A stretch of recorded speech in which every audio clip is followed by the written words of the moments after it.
ہمارا تو یہ کامل ایمان ہے کہ حضرت عیسیٰ علیہ السلام اللہ تعالیٰ کے ایک برگزیدہ نبی تھے جو قوم اسرائیل کی طرف موسوی سلسلہ کے آخری نبی کے طور پر مبعوث کیے گئے۔ نیز حضرت موسیٰ علیہ السلام کے سلسلہ شریعت کے بھی وہ آخری نبی تھے، اور ہم ان کو خاتم الخلفاء بھی کہتے ہیں، کیونکہ وہ حضرت موسیٰ علیہ السلام کے جو خلفاء جو نبی تھے بنی اسرائیل میں، ان کے سب خلیفوں کے وہ سردار تھے۔ اور حضرت موسیٰ علیہ السلام کی سلسلہ شریعت میں جو انبیاء آئے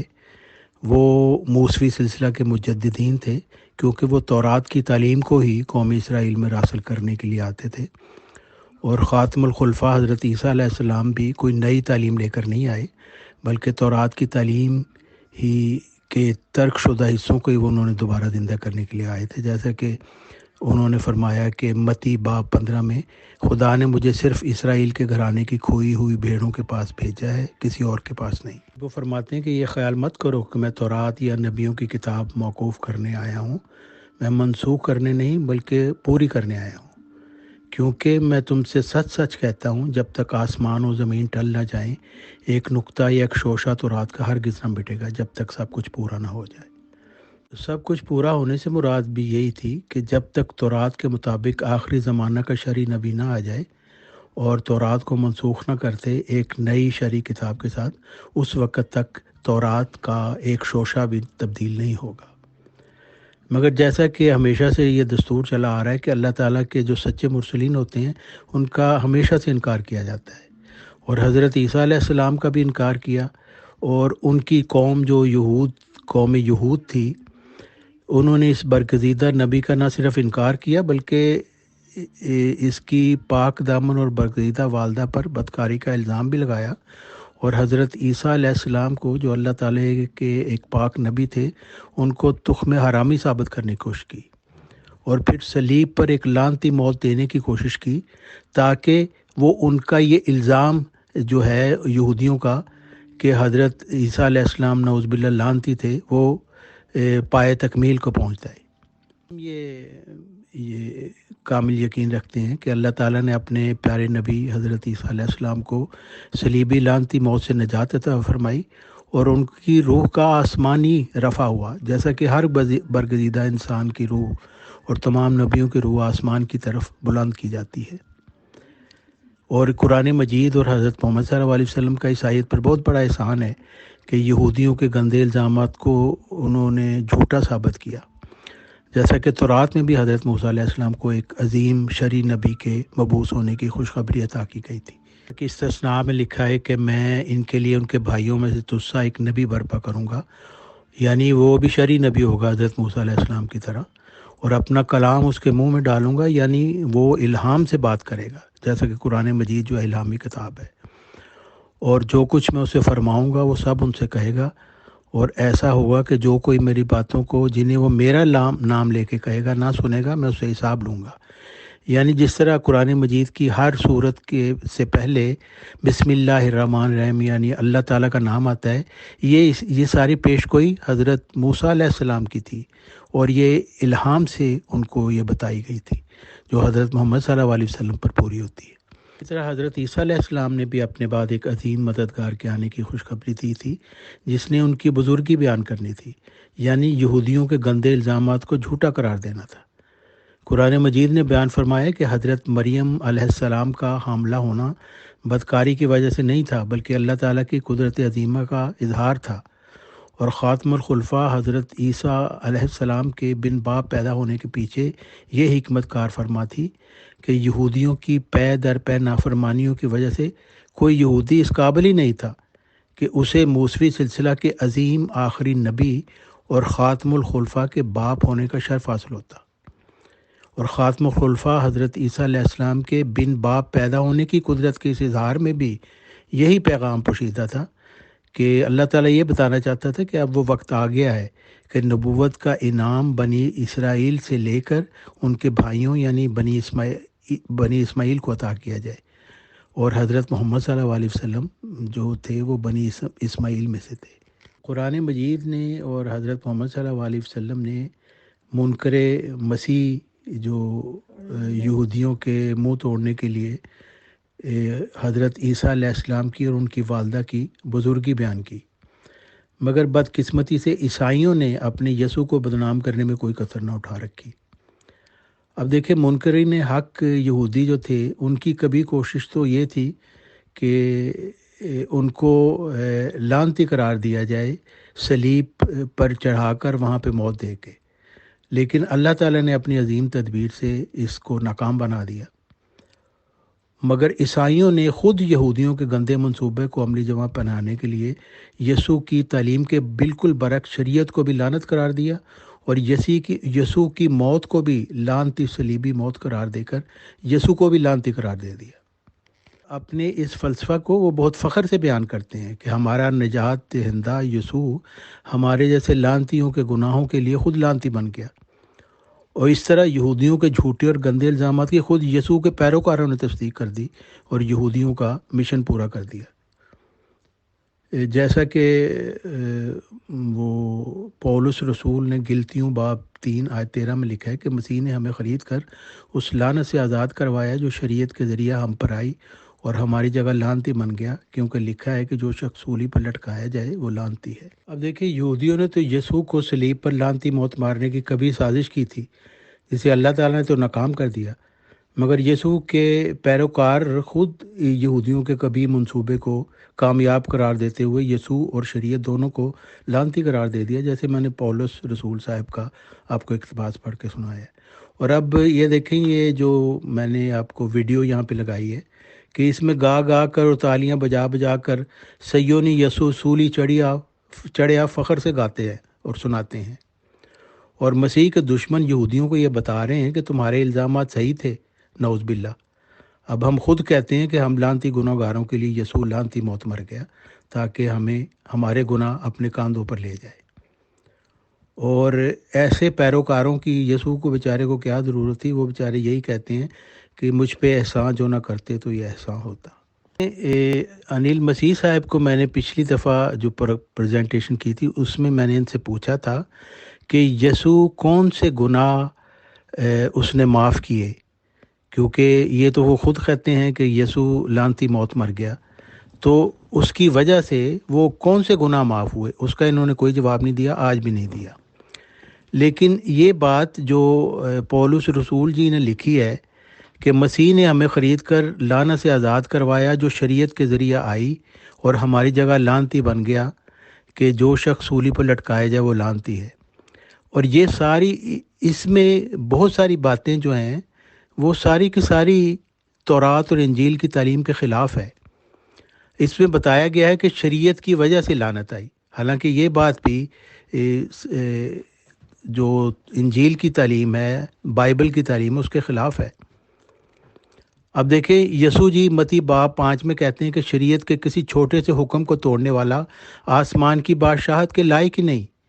اور یہاں تمام عیسائیوں نے پوری شریعت کو لعنت قرار دے دیا اور اس طرح ہر عیسائی کو آسمان کی بادشاہت سے محروم کر دیا۔ اب دیکھیں، حضرت یسوع اس میں فرماتے ہیں، اس لیے جو شخص شریعت کے سبب سے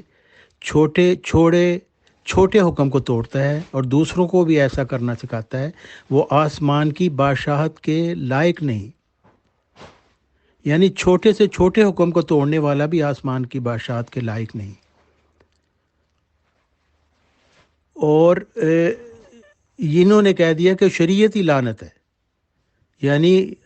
یسوع جی تو کہہ رہے ہیں کہ چھوٹے سے چھوٹے حکم کا جو شریعت کا توڑتا ہے وہ آسمان کی بادشاہت کبھی اس کو نہیں ملے گی۔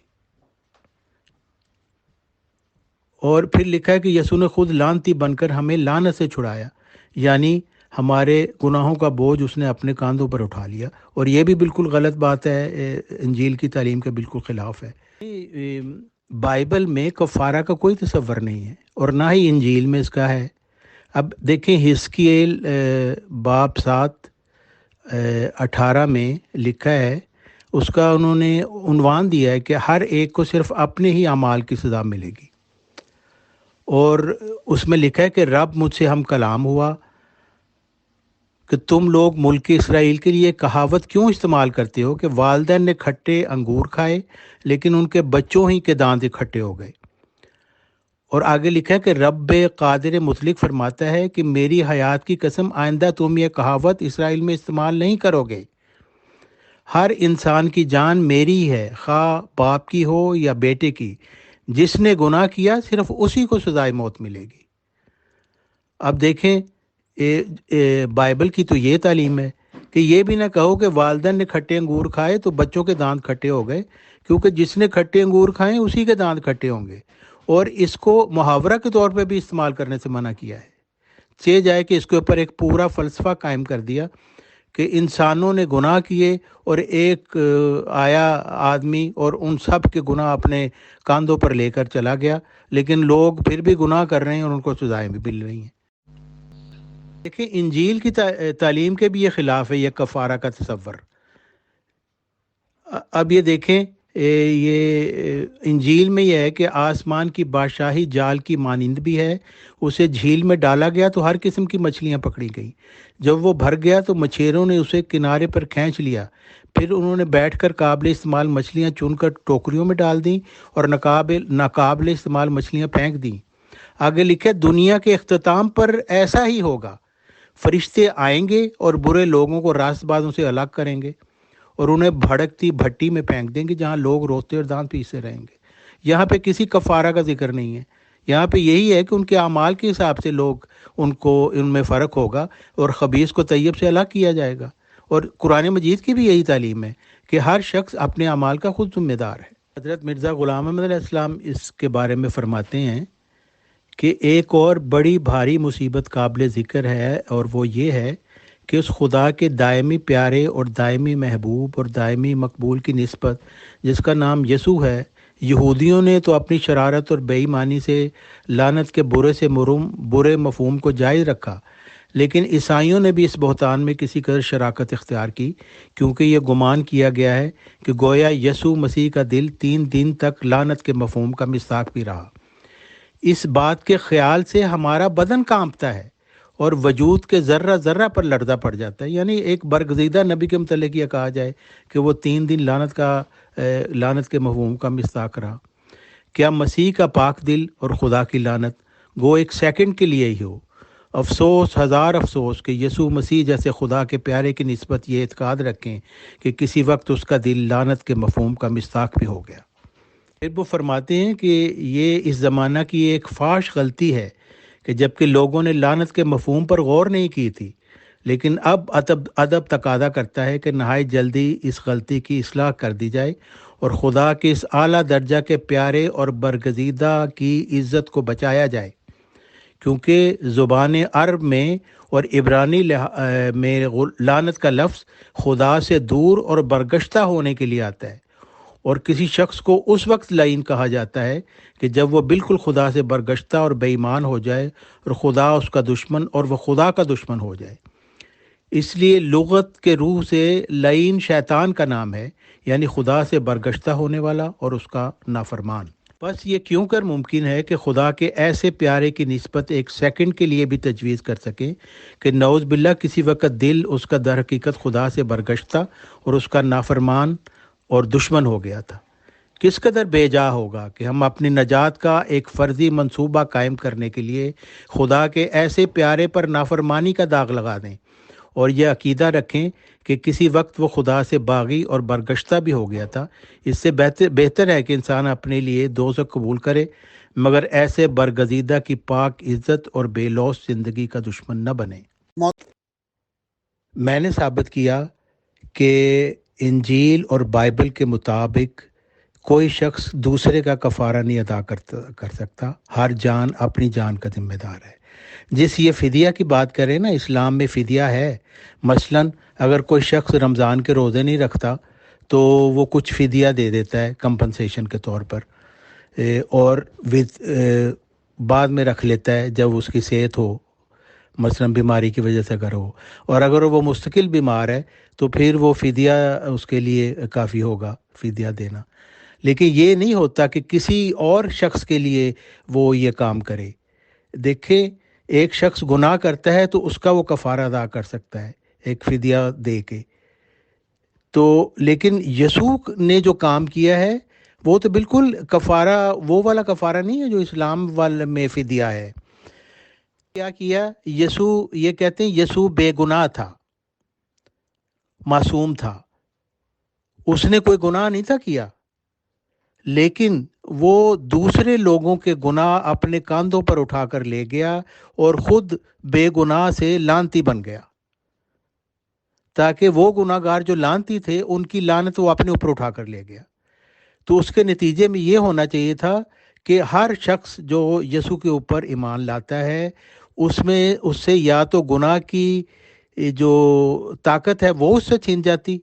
تاکہ وہ پھر مزید گناہ ہی نہ کر سکتا، یا ایسا ہوتا کہ وہ جتنے بھی گناہ کرے اس کے سب گناہ معاف ہوتے اور کوئی عدالت اس کو سزا نہ دیکھتے ہیں کہ یسوع مسیح کی اس لعنتی قربانی کی وجہ سے ان دونوں میں سے کوئی فائدہ نہیں ہوا. اگر یہ کہا جائے کہ جو سزا آدم کی غلطی کی ملی تھی کہ سانپ کو اور عورت کو اور مرد کو، وہ سزا بھی منسوخ نہیں ہوئی، وہ سزائیں ابھی تک جاری ہیں. پھر یہ کہ یسوع مسیح کے پیروکار گناہ کرتے ہیں تو ان کو سزا بھی ملتی ہے، تو پھر اس لعنتی قربانی کا کوئی فائدہ نہیں ہوا. یہ کہتے ہیں یسوع کی لعنتی قربانی سے ہمارے گناہ چلے گئے تو ہم نیک ہو گئے، ایماندار ہو گئے. تو میں کہتا ہوں چلیں ٹھیک ہے، اگر آپ کا یہ دعویٰ ہے کہ آپ وہ لوگ جو سارے یسوع کی لعنتی قربانی پر ایمان لا کر نیک اور ایماندار ہو گئے ہیں، تو وہ پھر وہ ایمانداروں کی نشانیاں جو یسوع نے بتائی ہیں وہ آپ اپنے آپ میں دکھا سکتے ہیں، کیونکہ یسوع جی تو کہتے ہیں کہ وہ لوگ جو ایماندار ہوں گے وہ معجزے دکھائیں گے. وہ کہتے ہیں میرے نام کا واسطہ دے کر بدروحوں سے چھٹکارا دلائیں گے، اور وہ زبان کے جس کو وہ جانتے نہیں اس میں باتیں کریں گے، اور اگر یہ سانپوں کو پکڑ بھی لیں گے تو وہ ان کو ڈسیں گے نہیں، اگر یہ زہر بھی پی لیں گے تو ان پر اس کا کوئی مضر اثر نہیں ہوگا. پھر لکھا ہے کہ اگر یہ دست شفقت رکھیں گے تو بیمار بھی صحت یاب ہو جائیں گے. اور پھر متی باب 8 میں ہے کہ اپنے ایمان کی کمی کے سبب میں تمہیں سچ بتاتا ہوں، اگر تمہارا ایمان رائی کے دانے کے برابر بھی ہو تو پھر تم اس پہاڑ کو کہہ سکو گے ادھر سے ادھر کھسک جا تو وہ کھسک جائے گا، اور تمہارے لیے کچھ بھی ناممکن نہیں ہوگا. انیل مسیح صاحب سے میرا سوال ہے اور تمام عیسائیوں سے میرا یہ سوال ہے کہ ایمانداروں کی یہ نشانیاں جو یسوع نے بیان کی ہیں، کیا انیل مسیح صاحب آپ یہ نشانیاں دکھا سکتے ہیں؟ پہاڑ کو کہیں گے تو وہ کھسک جائے گا آپ کے کہنے سے؟ اگر نہیں ہو سکتا تو انیل مسیح صاحب آپ میں ایک رائی برابر ایمان بھی نہیں ہے. یہ میرا فتویٰ نہیں ہے، یہ آپ کی یسوع جی کا فتویٰ ہے.